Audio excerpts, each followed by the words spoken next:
इन्होंने हर मंच की बात की, चाहे हम ऊना में, चाहे हम मंडी में, चाहे हम कुल्लू में, चाहे हम शिमला में, सभी ने एक मंच से होकर हमने जनता तक अपनी आवाज को पहुंचाने का भरसक प्रयास कर रहा है।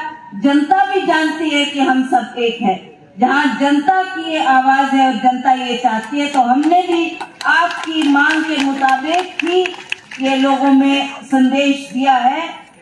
श्री ठाकुर रामलाल जी जो पूर्व में हमारे मंत्री भी रहे, बहुत लंबे अरसे तक इन्होंने हिमाचल प्रदेश की सेवा की है और आज भी हमारे बीच में यहाँ पर आए हैं। हम इनका बहुत बहुत आभार व्यक्त करें। श्री सुंदर सिंह ठाकुर जी जो आपके कुल्लू के यहाँ के विधायक हैं, और जिस तरीके से इन्होंने आज के कार्यक्रम का आयोजन किया, मैं इनको बहुत बहुत बधाई देती हूँ कि आपने सभी को आमंत्रित करके भी इस मंच की शोभा को बढ़ाया और इतनी अपार जनता को भी आमंत्रित किया। जैसा कि सुंदर जी ने कहा कि ये सब बहुत बड़ी उपलब्धि है कि मैंने एक पैसा भी किसी को नहीं दिया, इनको गाड़ियों का प्रबंध नहीं किया, ये सब अपने खर्चे पे आए हैं। तो हम ये बात समझ सकते हैं कि इन्होंने अब जाना भी अपने आप है। इन्होंने बसों का इंतजार करना है जो उनको घर ले जाएगी। तो बहुत सी जनता अब चाहती कि समय पे हम उस बस को पकड़ ले ताकि हम घर तक पहुंच सके। इसलिए मैं आपका बहुत ज्यादा समय नहीं लूंगी। मेरे से पूर्व वक्ताओं ने सारी बात आपके समक्ष यहाँ पर रखी है। श्री विक्रमादित्य सिंह जी जो हमारे ग्रामीण क्षेत्र के विधायक, बुद्धि सिंह ठाकुर जी जिन्होंने बहुत लंबे अरसे तक कुल्लू का नेतृत्व किया, हमारे यहाँ जिला के अध्यक्ष रहे, इनको भी मैं बहुत बहुत बधाई देती हूँ कि इन्होंने भी इस कार्यक्रम के आयोजन में अपनी बहुत बड़ी भूमिका निभाई है। किमी राम जी जिनके आने से हमारा परिवार बड़ा है, ये आए, इनके साथ कितने लोगों ने आज मंच पे भी यहाँ पर कांग्रेस को ज्वाइन किया। मैं इनके साथ सभी साथियों का बहुत बहुत स्वागत करती हूँ और ये खुशी जाहिर करती हूँ कि आप लोगों ने आज कांग्रेस का दामन थामा है और कांग्रेस के परिवार को बढ़ाया। इसके लिए आपका हृदय से आभार। श्री उत्तम शर्मा जी, भुवनेश गौड़ जी, हरिचंद शर्मा जी, उपेंद्र कुमार जी और श्री पंकज परमार जी, श्री अमहंत जी, सभी किसी का नाम लेना भूल गई हूँ तो सभी से क्षमा चाहूंगी, पर थोड़ा संक्षिप्त में अपनी बात आपके सामने रखना चाहती हूँ। मंच पे उपस्थित सभी पार्टी के वरिष्ठ अधिकारीगण, विभिन्न पंचायतों से आए हमारी महिला शक्ति सेवा दल, NSUI, यूथ कांग्रेस, महिला कांग्रेस के सभी पदाधिकारी और सभी कार्यकर्ता, सभी यहाँ मंच पे आसीन हमारे पार्टी के शीर्ष नेतागण, आज मुझे बहुत खुशी है कि आज इस स्वतंत्रता दिवस में हम लोग सभी इकट्ठे हुए और हमने इस पर्व को बड़ी खुशी से मनाया। इसमें आप लोगों ने भी अपनी भागीदारी दी, तो आपको भी इस मौके पर मैं अपनी ओर से और पार्टी की ओर से और सभी की ओर से बहुत बहुत शुभकामनाएं देती हूँ। आप जानते हैं कि हमने बहुत सी मीटिंगें की, सभी मंच से हम चाहे महंगाई की बात, चाहे बेरोजगारी की बात रखते रहे और आज भी जैसे मेरे से पूर्व वक्ताओं ने यहाँ पर कहा कि आज चाहे महंगाई की बात है, आज आप देखेंगे कितने विस्तार पूर्वक इन्होंने उसका ब्यौरा दिया। सुखू जी ने ये भी बताया कि माननीय वीरभद्र सिंह जी ने अपने कार्यकाल में जब देखा कि बहुत महंगाई की मार पड़ रही है, तो उन्होंने भी वो सस्ती दुकानें हर क्षेत्र में, हर गांव में खोली, 2 डिपो खोल के सस्ता राशन लोगों को उपलब्ध करवाया। उसी तरह से सस्ती बिजली उपलब्ध करवाई और उसी तरह से हमारी जो रोजगार देने की एक प्रक्रिया बनी थी, उसमें चरणबद्ध तरीके से सभी को रोजगार प्रदान किया जा रहा था, चाहे वो पब्लिक सर्विस कमीशन था, चाहे सबऑर्डिनेट सर्विस कमीशन था। समय पर उसमें इंटरव्यू होते थे और लोगों को मौका मिलता था कि वो उस इंटरव्यू को पास करके, उस एग्जाम को पास करके वो देश की सेवाओं के लिए आगे वो लोग बढ़ते थे। तो हमें खुशी थी कि इस तरीके का प्रबंध कांग्रेस की सरकारों ने किया और समय पर लोगों को रोजगार भी उपलब्ध हुआ। कई लोग ऐसे थे जो उस प्रक्रिया में नहीं आते थे, कई लोग ऐसे थे जो चाहे वो विधवा के थे, चाहे वो बहुत गरीब या अपंग लोगों के लिए भी उस वक्त राजा साहब ने एक जलवाहक की नियुक्ति में उनको सेवाएं देने का मौका दिया। उनकी नियुक्ति हुई और वो भी सरकार के नौकरी में शामिल हुए, जो कि कहीं भी फिट नहीं होते थे, उनके लिए भी ये प्रावधान किया गया। तो हम जानते हैं कि कांग्रेस के कार्यकाल में बहुत से काम ऐसे हुए, चाहे वो रोजगार देने की बात थी, और जैसा यहाँ पर कहा गया कि राजा साहब को कभी भी बुलाया नहीं जा सकता, क्योंकि उन्होंने अपने कार्यकाल में जो काम किए, जो विकास किए, वो सबको नजर आते हैं। आप कहीं भी चले जाओ। मुझे खुशी है कि हिमाचल प्रदेश और कांग्रेस पार्टी ने ये जो जिम्मेवारी मुझे दी है, उसमें मुझे पूरे हिमाचल प्रदेश का दौरा करने का सौभाग्य प्राप्त हुआ। लाहौल स्पीति जाओ, किन्नौर जाओ, पांगी भरमौर जाओ, किसी भी क्षेत्र में जाओ तो आपको चारों तरफ ये विकास के काम नजर आते हैं। चाहे स्कूल की बिल्डिंगें लो, चाहे कॉलेज के भवन लो, चाहे सड़कों का निर्माण लो, चाहे कोई भी विकास के कामों में कांग्रेस पार्टी की सरकारों ने जो काम किया है, उनको सदा हम याद रखेंगे। पर बीच बीच में विपक्ष की सरकारें भी बनती रही, लोगों ने मौका दिया। चाहे पूर्व में रहे शांता कुमार जी की सरकार बनी, भूमर जी की सरकार बनी, और अब जयराम ठाकुर की सरकार बनी। लोगों ने कहा और माना कि कांग्रेस ने काम किया है, पर इनको भी मौका देके देखते हैं, क्योंकि लगता है कि जिस तरीके के वायदे ये करते हैं कि शायद हमारे को ये सस्ता जमाना दिखाएंगे, हमको हर व्यक्ति को घर से कम एक व्यक्ति को रोजगार प्रदान करेंगे, ऐसी आशाएं लोगों को इनसे थी। और खास करके जब प्रधानमंत्री जी ने हिमाचल प्रदेश का आज से 8 साल पूर्व दौरा किया था, तो उस वक्त उन्होंने स्वयं कहा था कि आप महंगाई देख रहे हैं, सिलेंडर 400 रुपए का हो गया, ये मौका देंगे अगर आप मुझे, तो इसको हम इसकी दाम कम करके आपको सस्ता सिलेंडर का दाम देंगे, सस्ता राशन देंगे, और बहुत सी बातें प्रधानमंत्री जी ने कही। और जब वो प्रधानमंत्री जी बने तो आज आप देखते हैं 8 साल का उनका नेतृत्व हो गया। अभी इसी साल प्रधानमंत्री जी ने 3 दौरे हिमाचल प्रदेश के कर लिए। धर्मशाला वो आए, मंडी वो आए, शिमला वो आए, और ऐसी बड़ी बड़ी सभाओं को उन्होंने संबोधित किया। अपने संबोधन में कहीं भी प्रधानमंत्री जी ने ना रोजगार देने की बात की, क्योंकि उन्होंने ही कहा था कि मैं 1 साल में करोड़ों बच्चों को रोजगार दूंगा पूरे भारतवर्ष में। ना उनका वो वचन जो उन्होंने कहा था वो उसको पूरा करने में सफल हो पाए, और ना ही आज उनको ये उन्होंने किसी मन से रोजगार की बात की या महंगाई कम करने की बात की।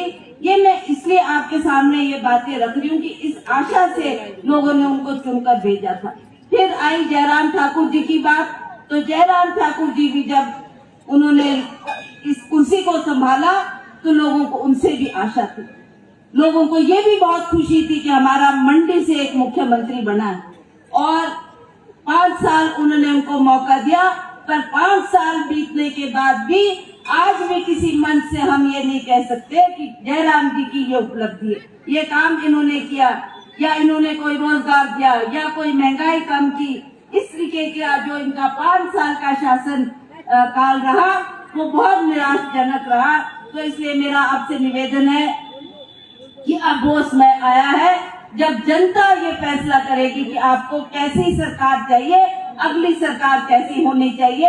एक बहुत बड़ी ताकत हर व्यक्ति के हाथ में है। अब आप वोट डालने जाएंगे तो आपने ये बात का निर्णय करना है कि अगली सरकार आप किसको चाहते हैं और किसको अपना वोट देकर आप विधानसभा तक पहुंचाना चाहते हैं। तो ये बात मैं आपसे अंत में संक्षिप्त में ये बात करना चाहूंगी कि आपने बहुत बुद्धिमता से, विवेक से और सोच समझकर आपने ये निर्णय करना है, ये फैसला करना है, क्योंकि 5 साल के लिए जो आप सरकार चुनेंगे वो सरकार आने वाले समय में इस हिमाचल प्रदेश में जो कांग्रेस की सरकार को आप बनाएंगे, वो ही आगे जो उम्मीदें हैं लोगों की उनको आगे पहुंचाने का और उनको फलीभूत करने का काम हमारी कांग्रेस की सरकार करेगी। तो मैं युवाओं से भी और सभी हमारी महिला शक्ति जो यहाँ पर आई, अब तो बहुत सी महिलाएं उठ के चली गई, पर आप जानती है कि बहुत से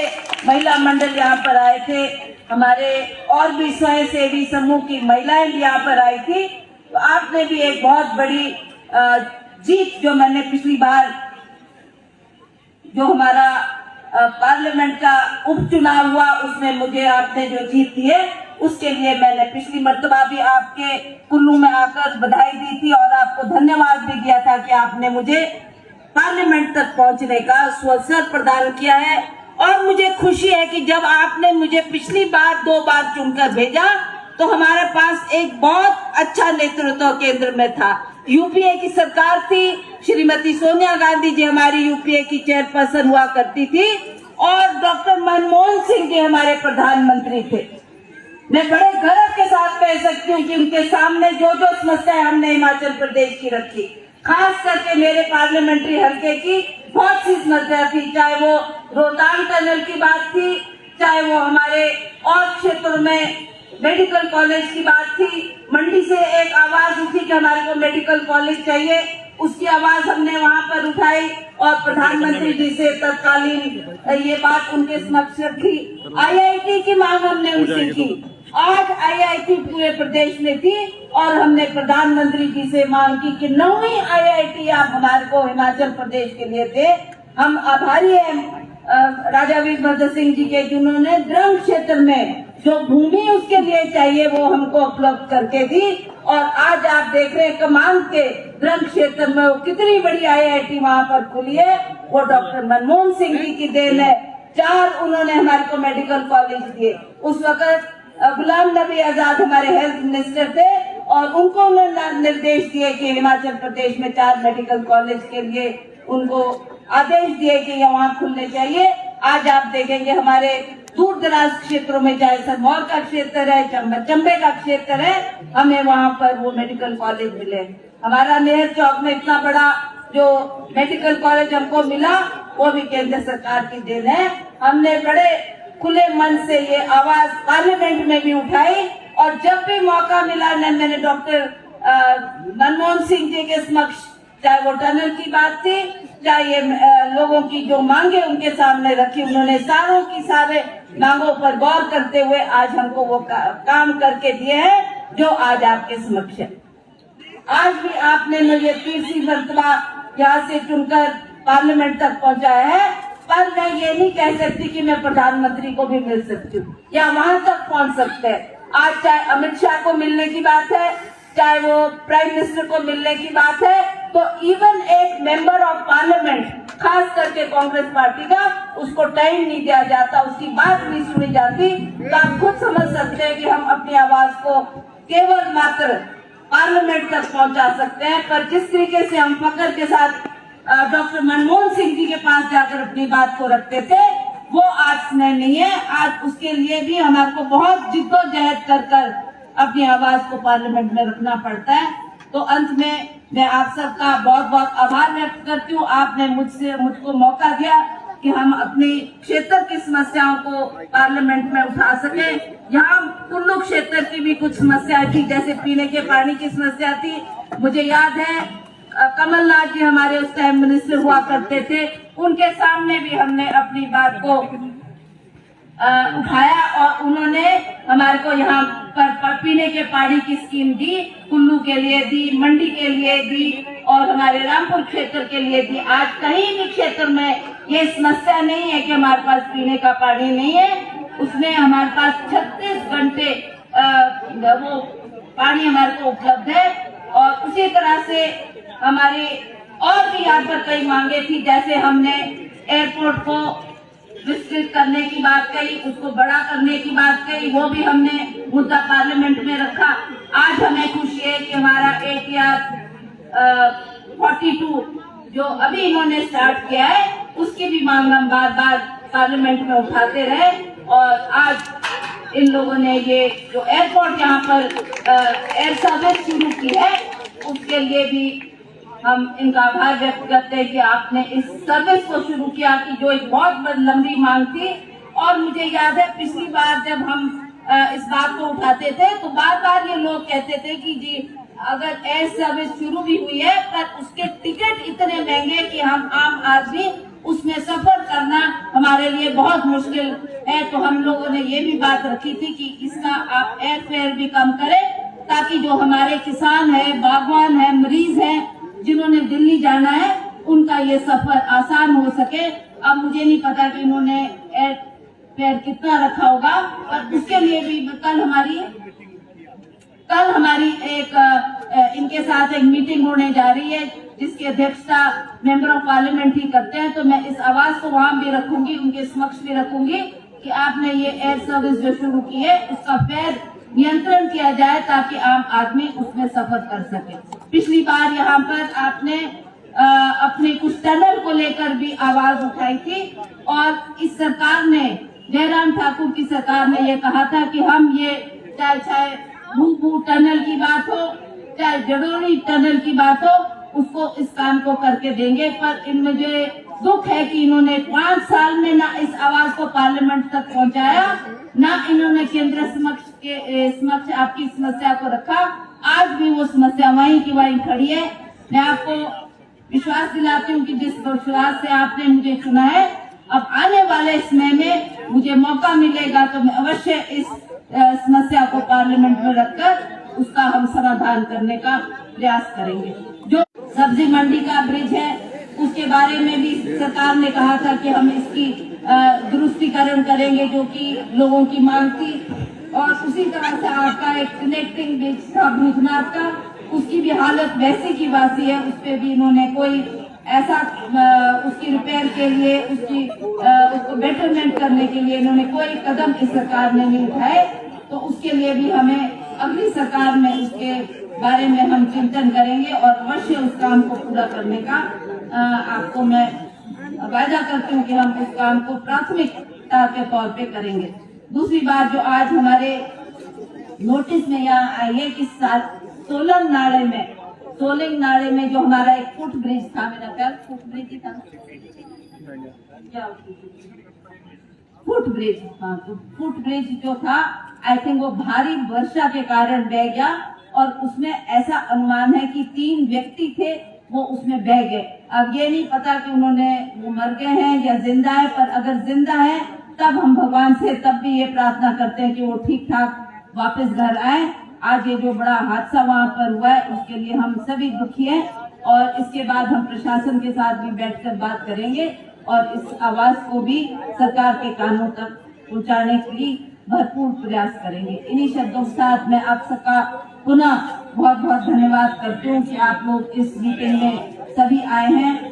आपका धन्यवाद, और आपसे फिर से निवेदन करना चाहती हूँ कि अगली जो सरकार बनानी है उसमें आप 3-4 महीने पूरा पार्टी को सारी दिखा सके। इन्हीं शब्दों के साथ आपका धन्यवाद।